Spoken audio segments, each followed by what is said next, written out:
तो स्टूडेंट्स, उम्मीद है आप सभी अच्छे होंगे और अपनी एनएमएमएस की तैयारी अच्छे से कर रहे होंगे।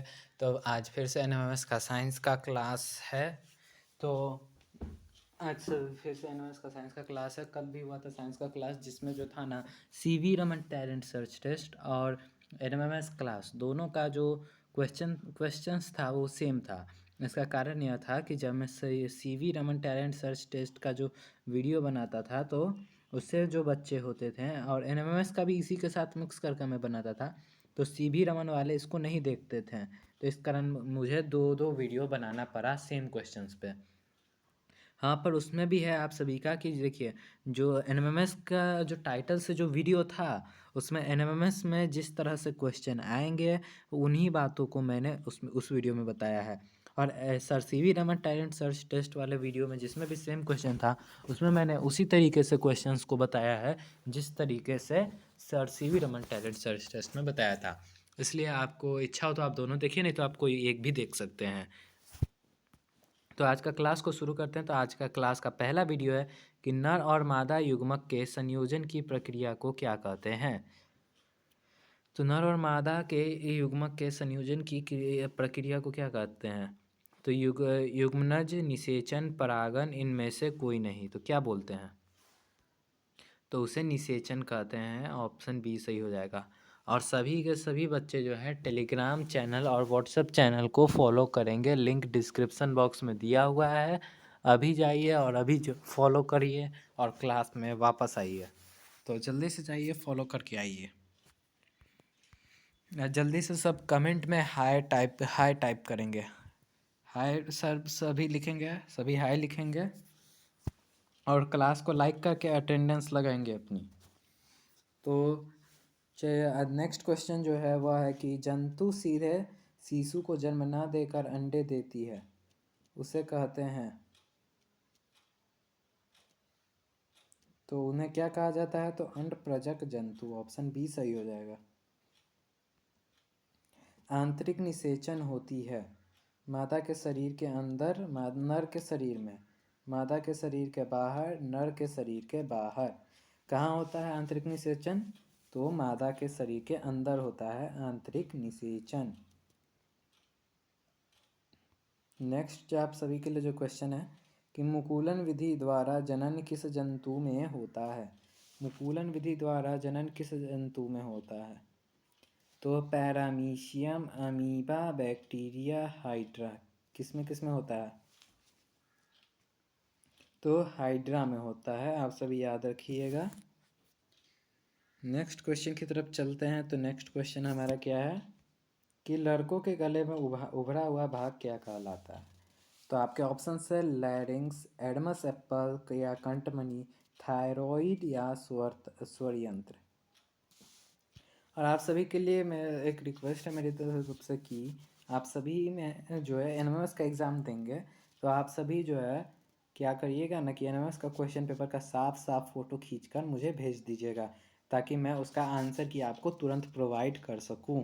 तो इसलिए आप जैसे ही एनएमएस एग्ज़ाम देकर आएंगे, मुझे प्लीज़ व्हाट्सएप पर या टेलीग्राम पर, ईमेल पर, कहीं से भी आप मुझे भेज सकते हैं। ओके, आप मुझे भेज दीजिएगा तो आपको तुरंत वीडियो मिल जाएगा। मुझे ज़्यादा वक्त नहीं लगेगा, 1 घंटे में आपका आंसर की भी आ जाएगा। तो देखिए, लड़कों के गले में जो उभरा हुआ भाग होता है ना, उसे एडमस एप्पल या कंठमणि कहते हैं। ऑप्शन बी सही हो जाएगा। मानव कोशिका में कितने जोड़े गुणसूत्र होते हैं। तो गुणसूत्र जोड़े में होते हैं। इस क्वेश्चन से ये भी पता चल रहा है कि जो गुणसूत्र होते हैं वो क्या में होते हैं। तो जोड़े में होते हैं।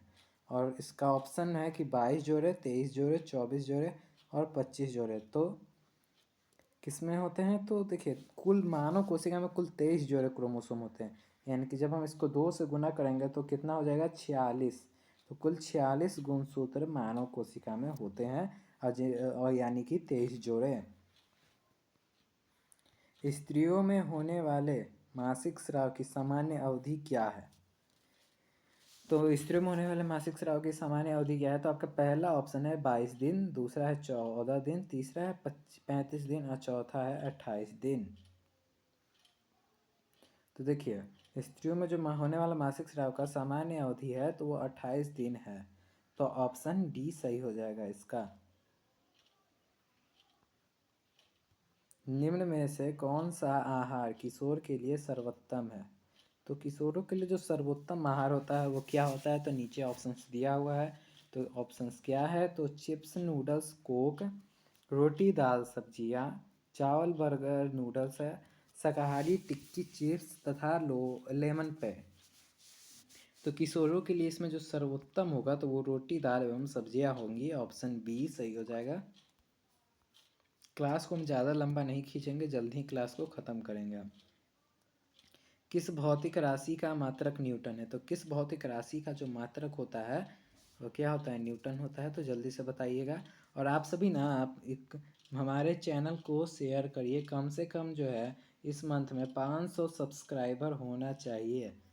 ओके, इसकी जिम्मेदारी आपकी है कि 500 सब्सक्राइबर आपके होने इस महीने में आप पूराइएगा। और जो है आपको एनएमएस एग्ज़ाम पास कराने की जिम्मेदारी जो है किसकी है? तो वो है हमारी। जिन बच्चों ने जो हमसे एनएमएस का नोट्स लिया है वो उन्हें पढ़ते रहेंगे और उन्हें याद करते रहेंगे। ये सारा क्वेश्चंस जो है उसी नोट्स में ज़रूर होगा। जिन्होंने नोट्स लिया होगा वे इन सारे क्वेश्चंस का आंसर जानते ही होंगे। तो किस भौतिक राशि का मात्रक न्यूटन होता है? तो आपके ऑप्शंस हैं। पहला ऑप्शन है आपका दाब, दूसरा है द्रव्यमान, तीसरा है शक्ति और चौथा है बल। तो बल का ऐसे मात्रक क्या होता है? तो न्यूटन होता है। एक और बात याद रखिएगा, न्यूटन और किसका होता है? तो भार का भी ऐसा मात्रक क्या होता है? तो न्यूटन होता है। तो पृथ्वी प्रत्येक वस्तु को अपनी ओर आकर्षित करती है। तो आकर्षित करती ही है, सिंपल बात है। तो आकर्षित करती तो एक बल से ही आकर्षित करती होगी। तो उस बल को क्या कहते हैं? तो आपके ऑप्शंस हैं। पहला है गुरुत्व बल, दूसरा है चुंबकीय बल और तीसरा है घर्षण बल और चौथा है वैद्युत बल।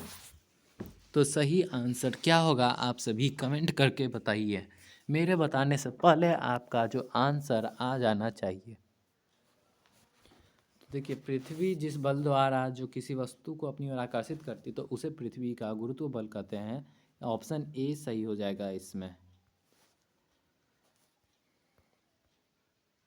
नेक्स्ट क्वेश्चन जो आप सभी के लिए है तो वह यह है कि निम्न में से कौन सा बल संपर्कित बल का उदाहरण है? तो संपर्कित बल का उदाहरण कौन सा है? बताइएगा तो ज़रा। संपर्कित बल का उदाहरण पहला है गुरुत्व बल, दूसरा है चुंबकीय बल, तीसरा है घर्षण बल और चौथा है स्थिर वैद्युत बल। तो इसमें संपर्कित बल का उदाहरण जो आता है तो वो आता है घर्षण बल। ऑप्शन सी सही हो जाएगा।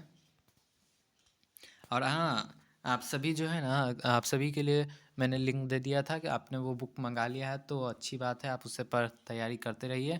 और मैंने बता दिया है एक वीडियो में, पिछला वीडियो जो आया था, अगर नहीं देखा है तो प्लेलिस्ट में वो वीडियो आपको मिल जाएगा। आप जाकर अभी उसे देखिए कि एनएमएस एग्ज़ाम के लिए तैयारी जो है एकदम कैसे करें, 1 महीने के अंदर तैयारी कैसे करें, उस पर एक वीडियो हमने बनाया है। ओके, तो आप सभी उस वीडियो को देख लीजिएगा। नहीं, अगर आपको उसमें अच्छे से समझ आता है तो फिर से हम एक और वीडियो बना देंगे। तो नेक्स्ट आप सभी के लिए कि प्रति इकाई क्षेत्रफल पर लगने वाले बल को क्या कहते हैं? तो प्रति इकाई क्षेत्रफल पर जो बल लगता है तो उसको क्या बोलते हैं? तो पहला है अभिकर्षण, दूसरा है दाब, तीसरा है शक्ति और चौथा है अपकर्षण। तो उसको क्या कहते हैं? तो उसको बोलते हैं हम दाब बोलते हैं। ऑप्शन बी सही हो जाएगा इसमें। शुष्क मौसम में बालों में कंघी करने पर वह बिखर जाता है। तो इसके लिए कौन सा बल उत्तरदायी होता है? तो शुष्क मौसम में जब हम बालों को कंघी करते हैं तो हमारे बाल बिखर जाते हैं। तो इसके लिए कौन सा बल उत्तरदायी होता है? तो पहला है आपका चुंबकीय बल, दूसरा है घर्षण बल और तीसरा है स्थिर वैद्युत बल और चौथा है आपका गुरुत्व बल। तो इसके लिए कौन सा उत्तरदायी होगा? तो इसके लिए जो उत्तरदायी बल होगा ना वो हो जाएगा स्थिर वैद्युत बल। ऑप्शन सी सही हो जाएगा। और हाँ, आप सभी ना हमारे चैनल को अपने कहाँ कहाँ शेयर करिएगा? तो अपने फ्रेंड्स के पास शेयर करिएगा। अब उनको बताइएगा कि यहाँ पे जो है एनएमएस का तैयारी जो कराया जाता है वो बिल्कुल फ्री में कराया जाता है। 100% फ्री होता है यहाँ पे। से आपको नो चार्ज, यहाँ पे आपको कोई चार्ज आपको यहाँ पे नहीं लिया जाता है। आप सभी को पता ही है कि नो चार्ज लिया जाए, एक भी चार्ज आपको यहाँ पे क्लास का नहीं लिया जाता है। तो इसके लिए मैंने बता दिया स्थिर विद्युत बल इसके लिए उत्तरदायी होता है, ऑप्शन सी हो जाएगा सही। नेक्स्ट देखते हैं। नेक्स्ट क्वेश्चन है हमारा कि दाब का मात्रक है, तो दाब का मात्रक पूछा जा रहा है। तो दाब का मात्रक क्या होता है, तो आपके ऑप्शन है न्यूटन प्रति वर्ग मीटर, पास्कल, उपयुक्त दोनों या इनमें से कोई नहीं। तो ये दोनों ही क्या है, तो दाब के मात्रक हैं, तो इसलिए ऑप्शन सी सही हो जाएगा, उपयुक्त दोनों। नेक्स्ट क्वेश्चन की तरफ देखते हैं, तो हमारा क्या है, तो घर्षण को कम करने वाले पदार्थ को क्या कहते हैं। तो जो पदार्थ घर्षण को कम करते हैं उन्हें क्या कहते हैं। पहला ऑप्शन है स्नेहक, दूसरा है तेल, तीसरा है घर्षण रहित और चौथा है कि इनमें से कोई नहीं। तो वैसे पदार्थ को क्या कहते हैं, जल्दी से बताइएगा कमेंट करके। तो वैसे पदार्थों को हम लोग स्नेहक कहते हैं, ऑप्शन ए सही हो जाएगा। घर्षण होता है, क्या होता है, हमेशा हानिकारक, हमेशा लाभदायक, कभी हानिकारक तो कभी लाभदायक, ना तो हानिकारक और ना ही लाभदायक। तो देखिए घर्षण जो होता है कभी हानिकारक और कभी लाभदायक होता है, आप सभी इस बात को याद रखिएगा। बर्फ़ पर चलने पर आप फिसल जाएंगे, बर्फ़ पर चलेंगे तो हम फिसल जाएंगे, क्यों फिसलेंगे जल्दी से बताइए। कि घर्षण अधिक होगा इसलिए हम फिसलेंगे, या घर्षण कम होगा, सर्वाधिक सावधानीपूर्वक हम नहीं चलने के कारण गिरेंगे, या इनमें से कोई नहीं। ये तीनों ऑप्शन गलत हैं। तो घर्षण कम होने के कारण हम लोग गिर जाएंगे, तो ऑप्शन बी सही हो जाएगा। नेक्स्ट क्वेश्चन है कि कैरम बोर्ड पर पाउडर छिड़कने से घर्षण हो जाता है, तो अधिक हो जाता है, कम हो जाता है या अपरिवर्तित रहता है, और लास्ट ऑप्शन है कि इनमें से कोई नहीं। जब हम पाउडर पर रखते हैं ना तो उस पर फिसलने लगता है स्ट्राइकर, तो मतलब घर्षण कम हो रहा है, मतलब ऑप्शन बी सही हो जाएगा। तो ध्वनि संचारित हो सकती है, किस में हो सकती है, तो केवल ठोसों में, केवल द्रव्यों में, केवल गैसों में, या ठोस द्रव और गैस तीनों में। तो ध्वनि जो होती है ना इन तीनों में गमन कर सकती है, सबसे ज़्यादा ठोस में, उससे कम द्रव में और सबसे कम गैस में ध्वनि संचारित होती है। नेक्स्ट क्वेश्चन है आप सभी का कि पराश्रव्य ध्वनि की आवृत्ति कितनी होती है। तो पराश्रव्य ध्वनि की आवृत्ति कितनी होती है, तो 20,000 हर्ट्ज या 2,000 हर्ट्ज, 20,000 हर्ट्ज से अधिक, 20 हर्ट्ज से कम, 20 हर्ट्ज से 20,000 हर्ट्ज। तो पराश्रव्य ध्वनियों का जो आवृत्ति होता है वो 20,000 हर्ट्ज से अधिक होता है, ऑप्शन बी सही हो जाएगा इसका। नेक्स्ट है कि निम्न में से किसके आवाज़ की आवृत्ति सबसे अधिक होती है, तो छोटी बच्ची की, छोटे बालक की, महिला की या पुरुष की। तो किसकी आवृत्ति अधिक होगी आप सभी कमेंट करके बताइए, ये आप सभी का होमवर्क रहेगा, आप सभी को यह कमेंट करके बताना है। आज के लिए बस इतना ही, अब मिलते हैं नेक्स्ट क्लास में। नेक्स्ट क्लास वो आज ही होगा और जल्द होगा।